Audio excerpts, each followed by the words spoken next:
Now the next topic for the discussion is surface tension. This is another property of a liquid. So what is a surface tension? Surface tension is a property which is related to the intermolecular attractive force within a liquid. So generally this is a pictorial representation of the surface tension, and that we will explain later. So in a liquid sample, the intermolecular forces exert different effects on the molecules at the surface than one in the interior. So a molecule situated in the interior of the liquid at an instant feels no resultant attractive force on it because it is uniformly attracted by other molecules from all sides. But this is not the case with a molecule at the surface. So the molecule existing at the surface is attracted by the molecules below it and at the sides. So there is no net effect of the molecules from the top side. So the molecule situated in the surface will be attracted only by the molecule from the downside and the side. So in other words, the molecules at the surface are pulled downward and sideways by other molecules, but not upward from away from the surface. Thus, a molecule at the surface of a liquid feels attraction of the bulk of the other molecules which are in the interior. In other words, due to a uniform distribution of the other molecules around it, a surface molecule always feel an inward pull from the molecules in the bulk of the liquid. So, this process of inward pull is known as surface tension. So, due to the resultant inward pull felt by the molecules at the surface, a liquid surface behaves as if it were in a state of tension like a stretched elastic film or a membrane. So this property is known as surface tension. So the surface tension of a liquid is defined as the force acting at right angles to any line of, this is a definition you should know. The surface tension of a liquid is defined as a force acting at the right angle to any line of the unit length along the surface of the liquid. Its unit is Newton per meter in SI system and dynes centimeter inverse in the CGS system.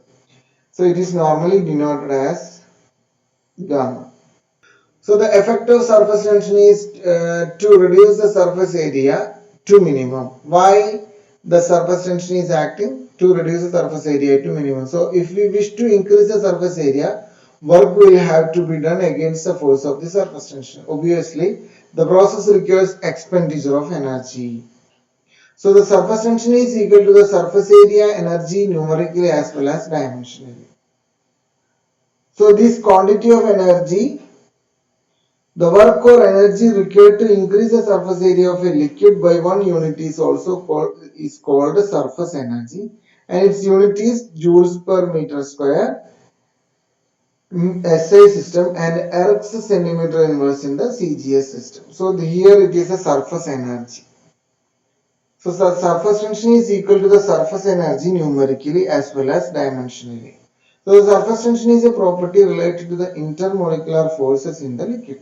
Greater the intermolecular force prevailing in the bulk of the liquid, greater will be the inward pull felt by the surface of the molecules, and greater the work that has to be done to expand the surface. The greater the surface energy, thus or greater the surface tension. So actually what is happening in a molecule?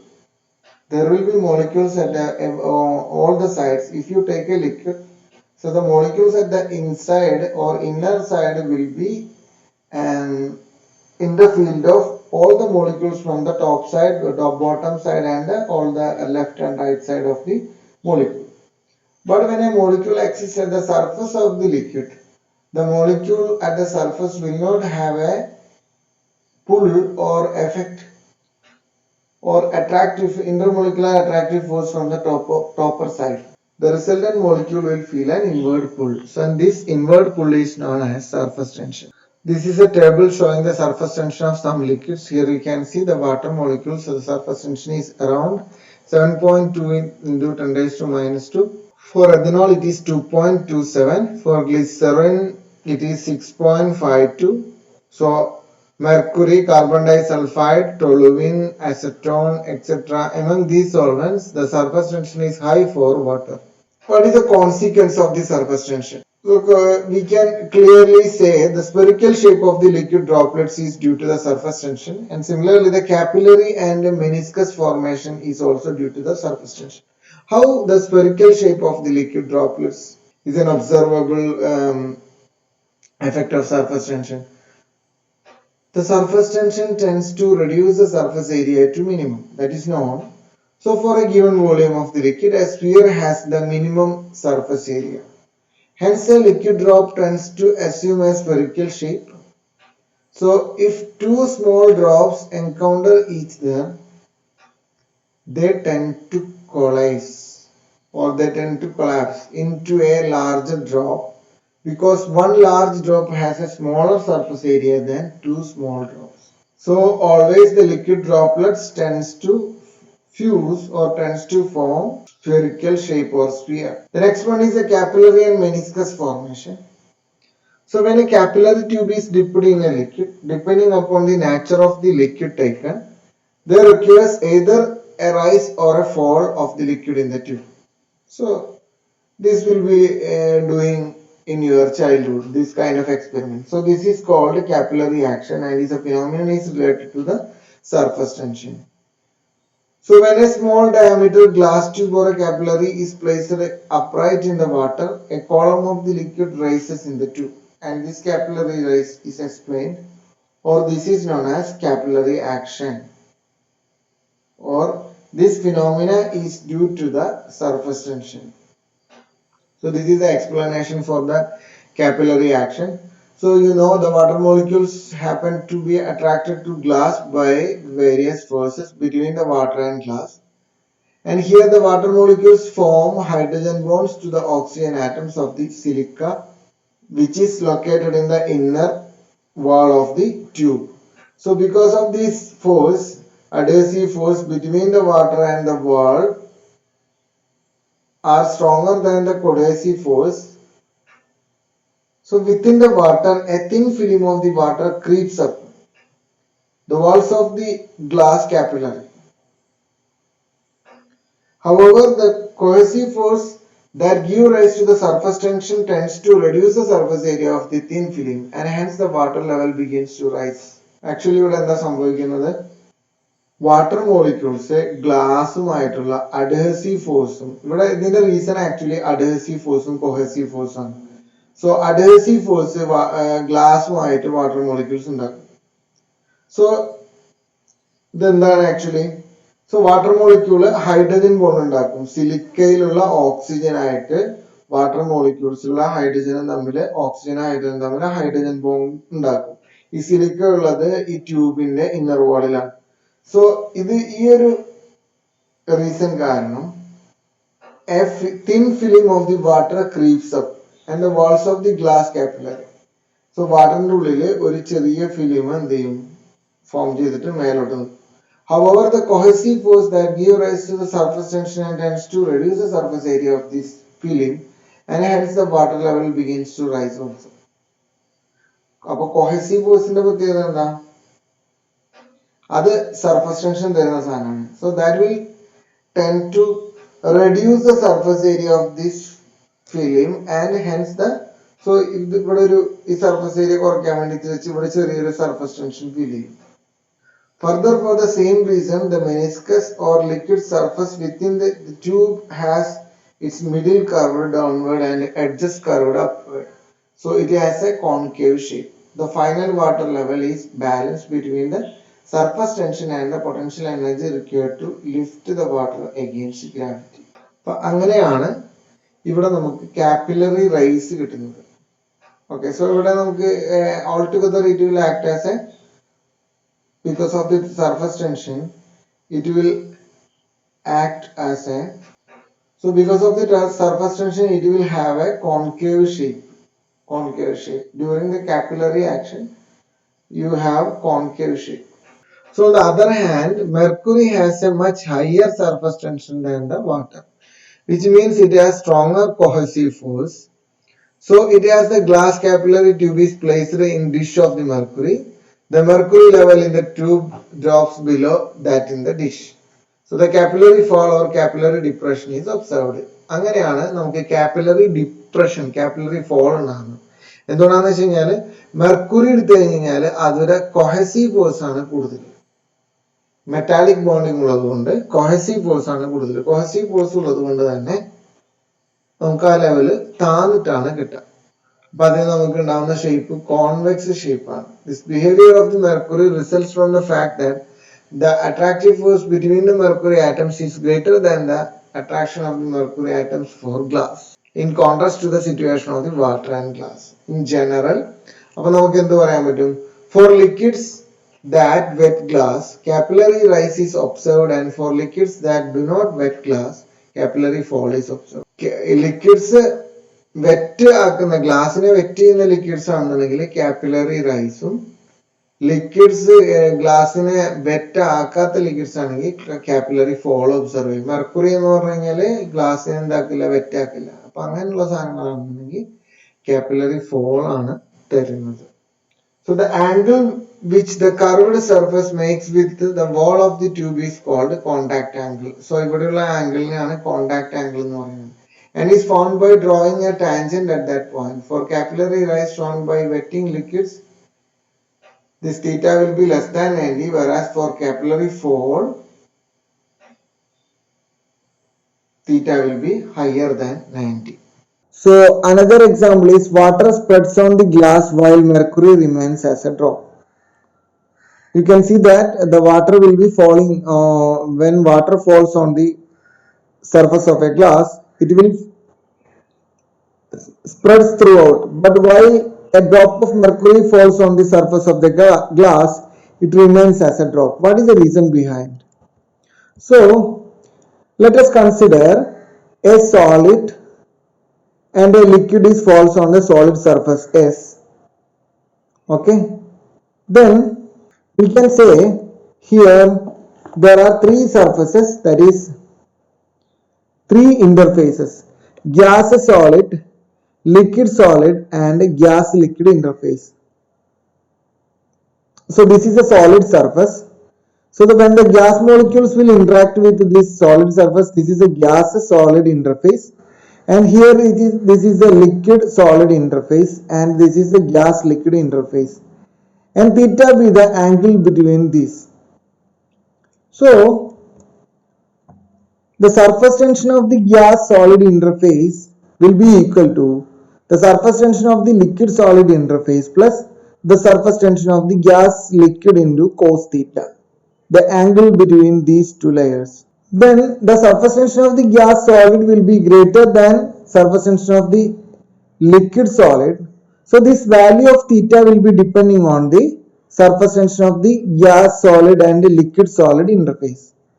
So if gas solid has a higher surface tension than the liquid solid, then the theta will be positive and theta will be less than 90 degree. If the gas solid has a lesser surface tension than the liquid solid interface, then theta will be negative and theta will be greater than 90 degree. In case of glass on water, the surface energy of the glass water interface is less than that of the glass air interface. Glass water interface means solid liquid interface. Solid liquid interface is less than that of the solid gas interface. So this is less. In case of glass water interface, LS is less than GS. That means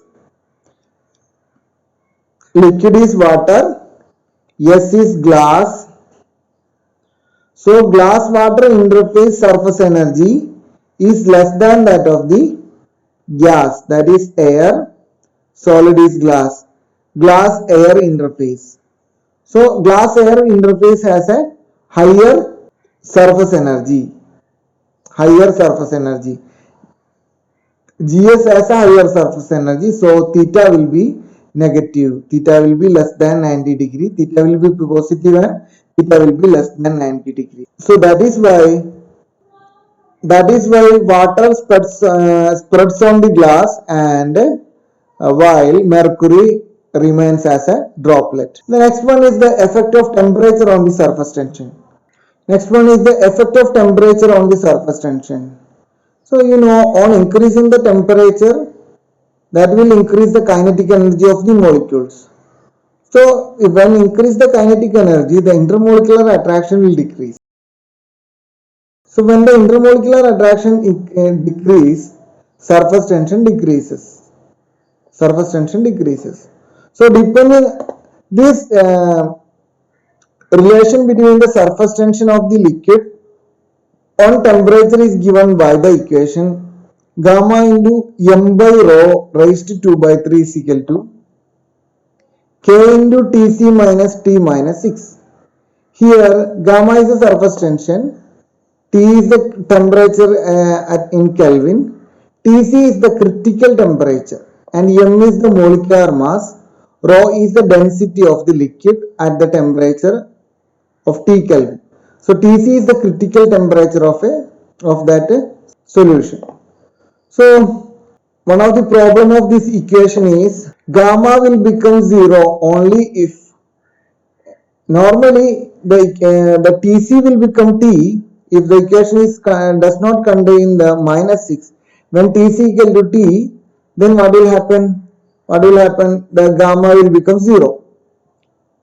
But here surface tension will become 0 only if T equal to Tc minus 6. So not T equal to Tc, T equal to Tc minus 6, then only the equation will become 0 or the surface tension will become 0. So the another scientist called Katayama, he modified the equation and he written as gamma is equal to m by rho minus rho dash is equal to k dash into Tc minus T. K dash into Tc minus T. So this is the equation relation showing the surface tension and effect of temperature. The next property is viscosity. So what is a viscosity? Viscosity is generally called the resistance to flow. So viscosity may be defined as the resistance one part of the fluid offers to the flow of another part of it. It may be regarded as an internal friction operating within a fluid produced by the shearing effect that results. So generally we can say that it is a resistance to flow of a fluid to the other part, that is called viscosity. It is a common observation that some liquids show good flowing properties and some other flow reluctance to flow. So the liquids like the petrol, ether, kerosene and water flow easily, whereas liquids like glycerol, honey and all those things flow relatively slow. So viscosity of a liquid is the property of an internal resistance to flow which arises due to the intermolecular forces. So the reason for the viscosity is mainly due to the intermolecular forces which holds the layer together and thereby oppose the movement of the layers. So that is the internal friction between the layers of a liquid. So the liquids which offers the less resistance to flow are said to be less viscous, and which have more viscous to flow are called the liquid with a higher viscosity. So here I have shown the streamline flow of liquids in a tube. So here you can see the layer with the interfacial region with the solid is flowing very slowly, or with the solid this is considered as a stationary. Then slowly, in case of other layers, the velocity increases gradually with increasing distance from the stationary phase. So this is a stationary phase, or this is a stationary phase. So when the layer which touches the surface having the zero viscosity or less viscosity. So when it increases the distance from the surface, so the velocity is increasing or the flow is increasing. So when we consider the flow of liquid in a tube, the velocity of the layer just in touch with the side of the tube is 0. Here that is a 0. And again the velocity of the layer and increases when we proceed towards the center of the tube. Here, due to the intermolecular attraction present, the molecules of any one moving layer tend to impede the movement of the molecules in the adjacent faster. moving layer. In other words, each layer experiences a frictional force called viscous drag from the adjacent slower moving layer. The retarding influence of the slower layer on the adjacent faster moving layer is manifested as the resistance to flow or viscosity.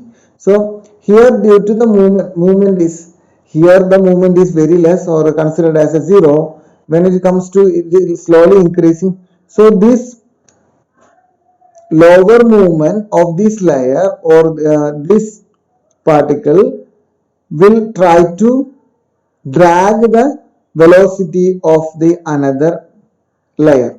So this is called viscosity. So now we have to find out the coefficient of viscosity using a derived relation for the coefficient of viscosity. Consider any two among the parallel liquid layers of area A and separated by a distance dz. So two layers of area A is separated by a distance dz, moving with velocity u and u plus du respectively.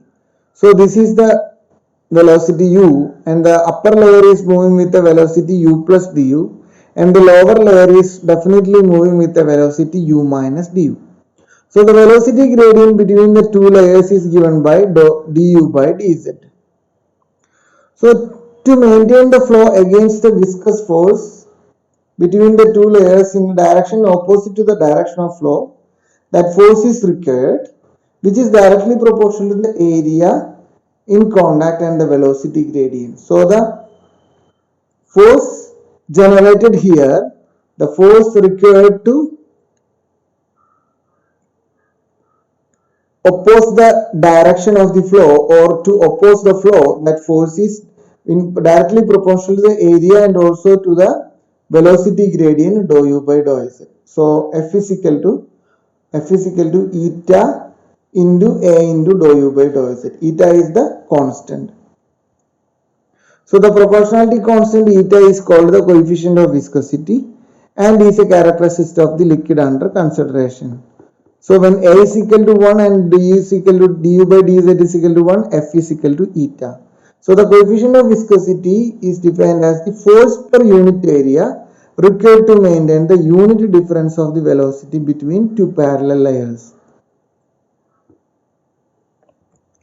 So equation 1 may be modified as eta is equal to F by A into du by dz. So eta is a measure of viscosity. Greater the value of eta of a liquid, greater its viscosity. So the coefficient of viscosity is higher, greater will be the viscosity of that liquid and lower will be its mobility. So another term we have to know, that is called fluidity.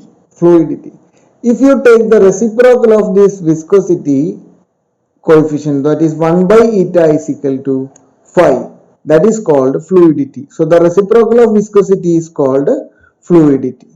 And the next one is viscosity and intermolecular forces.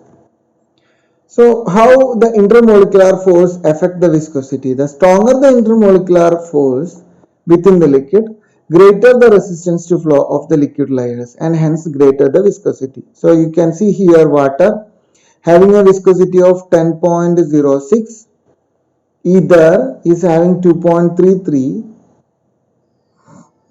acetone is 3.29, methanol 5.93, ethanol 12, aniline 44.67. So depending on the solvents, the viscosity varies. So greater the intermolecular force, greater will be the viscosity. The coefficient of viscosity is higher in case of liquids with strong intermolecular attraction. The next one is the factors affecting the viscosity.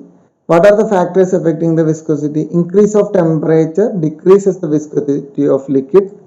Presence of some other substance or colloidal substance which will increase the viscosity. In case of homologous series, viscosity increases with the molecular mass.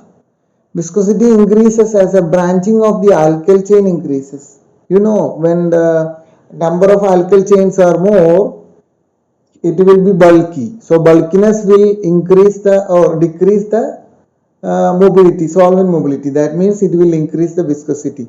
So viscosity increases due to the intermolecular hydrogen bonding. If the hydrogen bonding is more, it will held together or tightly, it will bound together, then the viscosity will be increasing. And the next one is the viscosity and temperature dependence. The temperature dependence of viscosity can be written as, according to Arrhenius, as eta is equal to A into e raised to minus E by RT. So here A and E are the constants, characteristics of the liquids, and T is the Kelvin temperature and R is the universal gas constant. And here E is called the activation energy for the viscous flow. So when you take the equation in logarithmic form, what will happen? Ln eta is equal to ln eta is equal to ln A plus E by ln E raised to E by RT. That is called that is equal to E by RT. So if you take with log with base 10, log eta is equal to log A plus E by 2.303 RT. So this equation shows that this equation is in the term of a y equal to mx plus c form, y equal to mx plus c. So a plot of log eta y versus 1 by t will give a straight line with a slope is equal to e by 2.303 r. So the plot is linear for most of the liquids.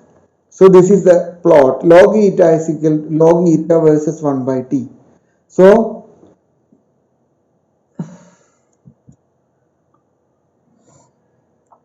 log eta is equal to log A plus E by 2.303 RT. So if you take